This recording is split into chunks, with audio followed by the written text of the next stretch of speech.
إذا أعزائي المتابعين أينما كنتم أسعد الله صباحكم. الأمهات والآباء الكرام مشكورين على ما كتقوموا به من مجهودات باش نخدموا بشكل مشترك جميع من أجل تأهيل الأبناء ديالنا وإعطاهم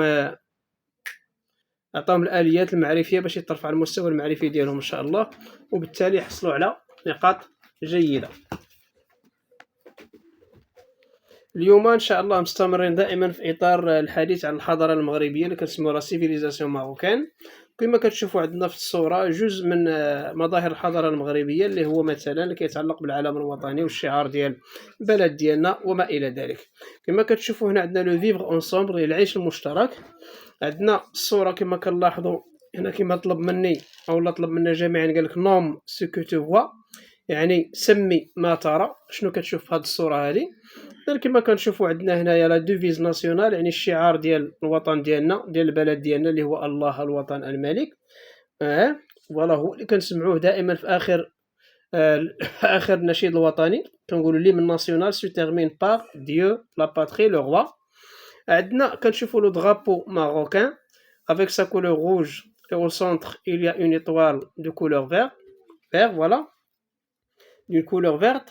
aussi donc le drapeau aussi كنشوفوا واحد لاغمواري دو ماروك، يعني واحد امبلاز كيتسمى لو بلازون بطريقه اخرى، هو اللي كنلقاوه في العمله ديال المغرب، كنلقاوه في الاوراق النقديه. كما كنشوفوا عندنا واحد دو ليون ا droite et à gauche. والسونتر عندنا واحد شعار ايضا حتى هو ديال الملك، كنشوفوا فيه اللون الاحمر فيه اللون الاخضر، وكاين واحد النور اللي هو رمز للشمس صافي مشرق الانوار.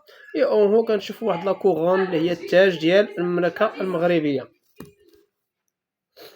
اوسي كاين عندنا دوسي ليا واحد الايه قرانيه ان فيرسي قرانيك ان تنصروا الله ينصركم. دونك حنا غادي نسميو هذا الشيء ومن بعد نعاودوا نرجعوا باش نقراو نكملوا النص ديالنا. Donc toujours avec la page 35 bien sûr pour les élèves qui travaillent sur le manuel mes apprentissages en français. Donc pour la première question اللي قالنا نوم سو كو تو فوا يعني سمي ما ترى. قلنا عندنا لو drapeau marocain rouge avec une étoile verte au centre. Voilà, ما كتبانش يمكن مزيان. avec une étoile verte au centre. كنشوفوا ايضا عندنا لا دوفيز ناسيونال، يعني العمله الوطنيه كما قلنا الشعار اللي شفنا في الصوره الفوق هو هذا الفوق، الله الوطن الملك ديو لا باتري لو روا.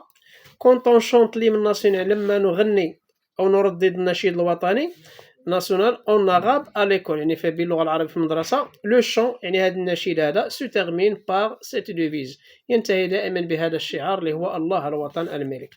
دونك كنشوفوا ايضا عندنا سيتان بلازون، هذا هو اللي قلنا اللي كنلقاوه في العمله، كنسميوه ايضا ان بلازون روج افيك اون ايطوال. ها هو لو بلازون روج لداخل فيه واحد ليطوال فيرت.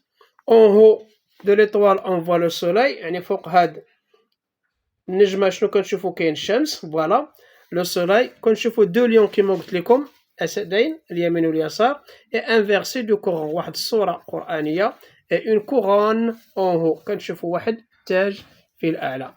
بقى نشوفوا اشنو طلب منا، قال كون تو فوا سي زيليمون لما ترى هاد العناصر تي كونطون، راه قالك سولين سو كي فغي بور توا، سطر على ما هو صحيح او لا ما هو صواب بالنسبه لك. كون تو فوا سي زيليمون لما ترى هذه العناصر اللي هضرنا عليها، تي كونطون ولا كونطونت car ça représente ton pays لأن هذا يمثل بلدك.